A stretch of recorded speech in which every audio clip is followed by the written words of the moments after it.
but it's out of my alley. So. Oh yeah, no, it's just something at the top of the dome. You got it. One minute right here. And now it's in. Yeah, Really? it's a wrap. Yeah. Oh, And then Carolyn and Mary Magdalene. What's that, y'all? A big cuz. How you doing? Started. They take it through me. Come on. Yeah. How you doing, sir? Come on, please. What's up? what's the concept dog? between? What up, man? That's good. Yeah. Elite Sweet Hip Hop here. Thank you, everyone. What is the concept behind the name Love Child? Well, the concept is something that I came up with, considering that I felt like I am the love child. Just wanted to put something different in the air that is not so much with me just being what do you call it, like an ambassador, or Oh, you know, they've been using me for like different brands or whatnot. right. Spokesmodel. Yeah, not really so much that. This is more or less partnership, real creation from scratch, from an idea that was brought to me to collaborate with one of the greatest who ever done it, taking her expertise with my expertise and bringing in Gamma to bring in their expertise, creating a real partnership about love Yeah. and about me being the love child, being a child at heart. Still a grown man, but I'm a big kid and pushing love and letting love be the first thing that you think of when you think of me. So the jewelry line is more about me as a person, my family, my wife, my kids, everything, because we'll have certain pieces that come out that'll be a king, it'll be a queen, it'll be a prince and a princess. So it's more or less about loyalty, family, love, and just being a big old kid. Yeah, that's right. That's what I was going to ask too, because you mentioned King, Queen, and I was going to ask you, all of you, do you have like one that's like really close to your heart, a piece that's like close to your heart, or just the whole line is like your baby? I think the whole line is sentimental, but it's certain pieces like the crown. Okay, You know what I'm saying? Because we want to start looking at ourselves as royalty. that's right. We always second, third, we start behind the race. Now we starting off as royalty. 'Cause that's what we were when we put here. All people are royalty, no matter what color you are. But I just want to stand on the fact of love. Love is the main mission of this jewelry line. That's why the lead is love child. I So love to that. put that up front so people can understand that's what it's all about. Yeah, I love that. Thank you, Snoop. Awesome. I'm kind of piggybacking on kind of what she said. Hi, everybody. I'm Demisha from Vibe Magazine.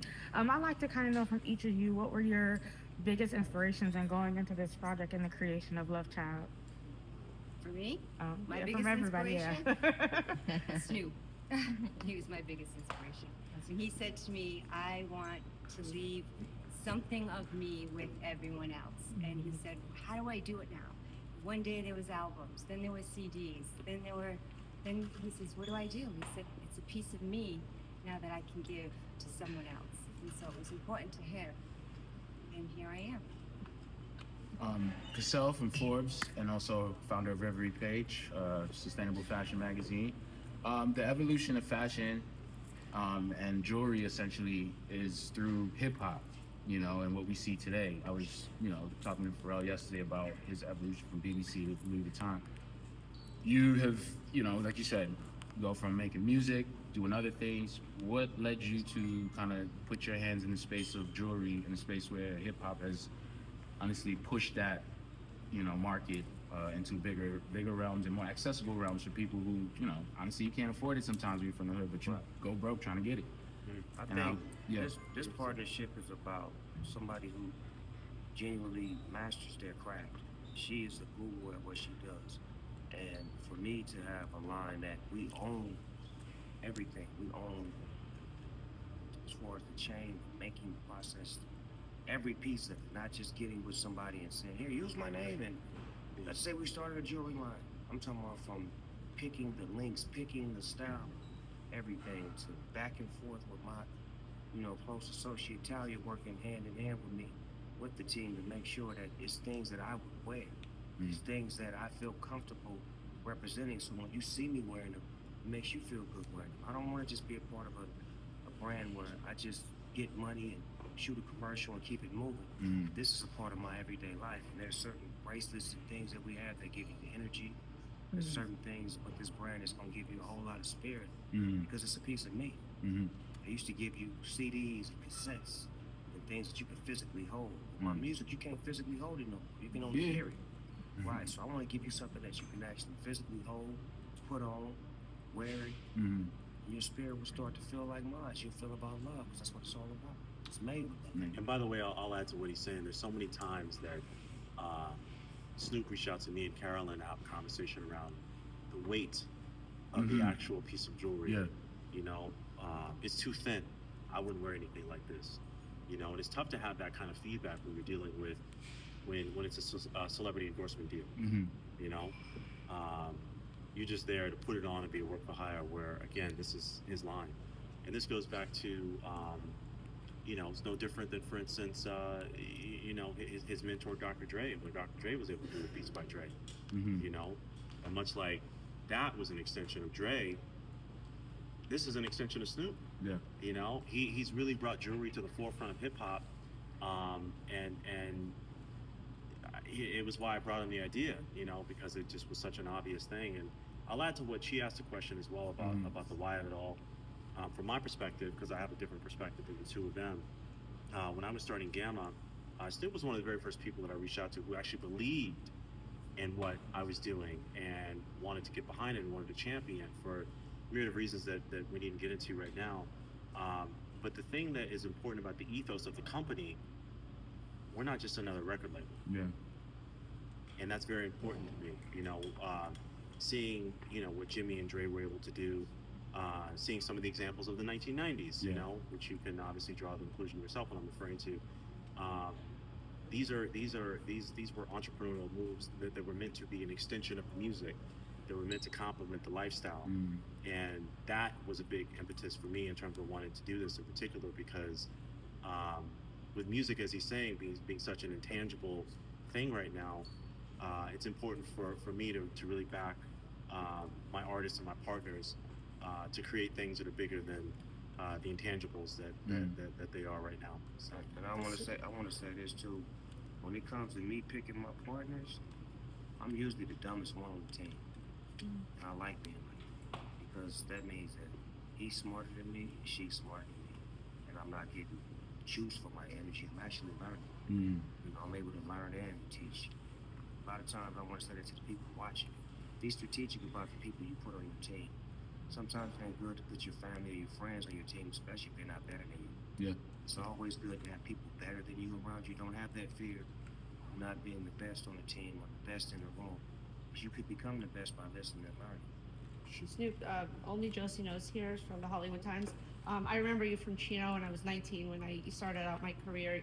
You were always, I met you through Kid Rock's manager. And I remember, this was before, you know, good things happened for me. But what I remember about you is everything you touch turns to gold, but you treat everybody as a child, where in this industry, it's all about nepotism or getting that lucky break. And there was something about you, it doesn't matter, like, if you're Jewish, if you're black, if you're white, your product is universal. So would you say that love child, you're about bringing like all God's children to the top and giving everybody a fair chance? Could that be something? That's a great question that you brought up, because I feel like my whole team is like the United Nations. Yeah. You look at all of my for real though, if you look at my employees and my team, it's people from all walks of life. There's no two people from my team that are the same. I have people from India, people from Palestine, people from Detroit, people from Long Beach, people from everywhere, because I love people. My mother raised me to love people. Yeah. She didn't say you only supposed to love people that look like you. She said love people. And when I went out and started experiencing life, started moving around, people have the same things in common. You wouldn't have never thought me and Martha Stewart could become best friends, but if we don't take that chance, it'll never happen. And I'm never afraid to tell someone how much I admire them, or I like them, or I want to work with them, or I'm inspired by.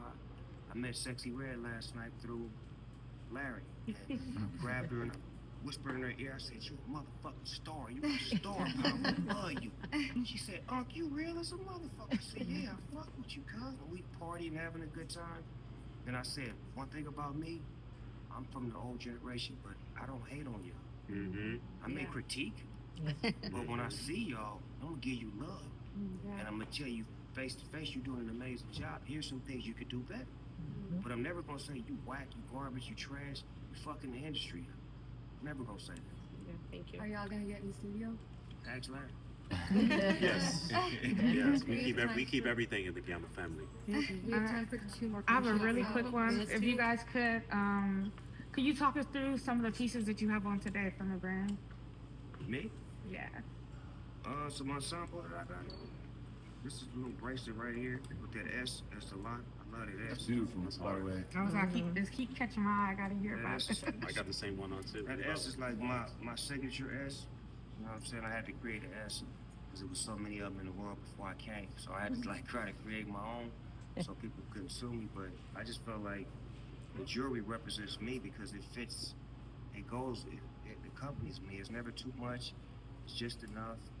It's not too flamboyant and it's not expensive. It's something that people can afford, so you don't have to feel like I gotta break myself to wear the line that Snoop is wearing. I can actually get a couple of pieces, feel good about it, and wear them every day or every other day. But the bracelets, I really wanted that because that piece right there, when you wear it, you really feel the energy. You really feel it and it stays with you. I got one that she made for me, that's a purple one that I've been wearing every day. I took it off today because I wanted a whole new. But it's been giving me great energy. Are those Malabi? Thank you. Malabi's? These ain't a part. Is this part of the brand? Gemstones. Yeah, there we go. Hello.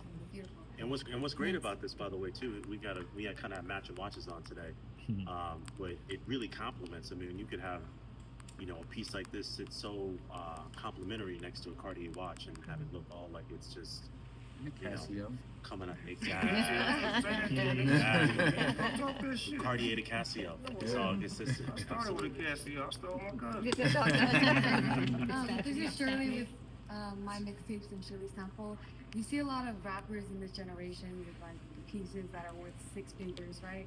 I guess my question is, I got a whole bunch of them motherfuckers. I don't know where they at. I was gonna ask, what's the most you spent on a chain, and how do you feel about rappers spending You're that supposed to much? enjoy your money. You're supposed to enjoy your career. Like I did it when I was a youngster. Look at me. I bought all kind of shit that was, you know, shit that was exciting. You know, you get money for the first time, but that's one thing. It's called financial literacy, where you learn what's important, what to buy, what not to buy. I learned as I went on. I was a star. So if you got a jewelry brand, give me that shit.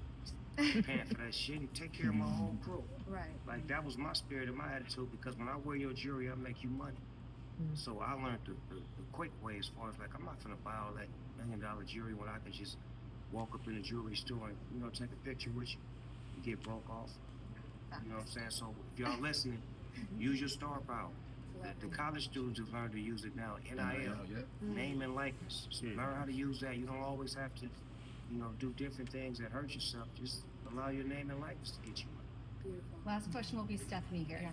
You mentioned that every piece in the collection is a representation of you, and I know that you work so closely with your wife and your family. You guys are so tight knit. I'm curious to know, like, do they see renderings in the making of this? Do they get an opinion in, or is it all? Nah, ain't no need to get no opinion on this, because then we would never get the line. How many motherfucking chefs in the kitchen cooking? When I explained to you earlier, baby, I said, she's smarter than me, he's smarter than me. This is a partnership. So my family's energy is me. I bring their energy to the table. I know what my wife, kids, my grandkids, I'm a representation of them because I'm the king of the family. So it's my job to make sure that it's handled the right way. So when we represent the queen, hers is the way she loves it. We represent the prince. Every boy like that. We represent the princess. Girl like that. Grandkids, they're gonna be cool with it. You know what I'm saying? But it's more about me drawing my energy and bringing it to the table, so that way we don't have so many people in the kitchen cooking. That's when the meal get thrown off, when everybody want to put something on the grill. We got steaks on the grill and somebody want to put a weenie on it. Gonna add up. There's one thing that That didn't happen before. We don't gotta talk about it. Real quick. We don't gotta talk about it. One thing that Snoop didn't tell everyone that I think is something that's really very near and dear to me is he made a very conscious decision to make his product in America. Specifically, in Rhode Island, and Rhode Island is the jewelry capital of the world, and it's Speak on it. yeah, it's our industry. And what he's doing is he is revitalizing an industry in a state with some of the most incredible, qualified, talented artisans in our field, and they're sending you so much love, and everything about the name Love Child represents the product, the people, and fans and Snoop. So That's important that you said that, Carolyn, because the people that make it are full of love. yeah. It's not employees mad, frustrated. Fuck this nigga, Man, that motherfucker like, oh my God, we working for Snoop Dogg. Yeah, It's love. exactly. I'm gonna press Oh, this please, jewelry. they were working morning, noon, and night getting this stuff out I because love they were that. thrilled. They were so I happy. love that. It's It's all good. it's so great to have good partners because we've all worked in certain. Well, some of us have worked at restaurants, you know, McDonald's. American pastime. You know what I'm saying? Motherfuckers in there mad. You got to deal with their attitude and their spirit, and you know, but like that's not the energy I'm looking for. I'm not looking for separation. I'm not looking for division. I'm looking for people to come together. And I just want to say this: when all of the hoopla was going on with the voting, notice I was nowhere to be seen.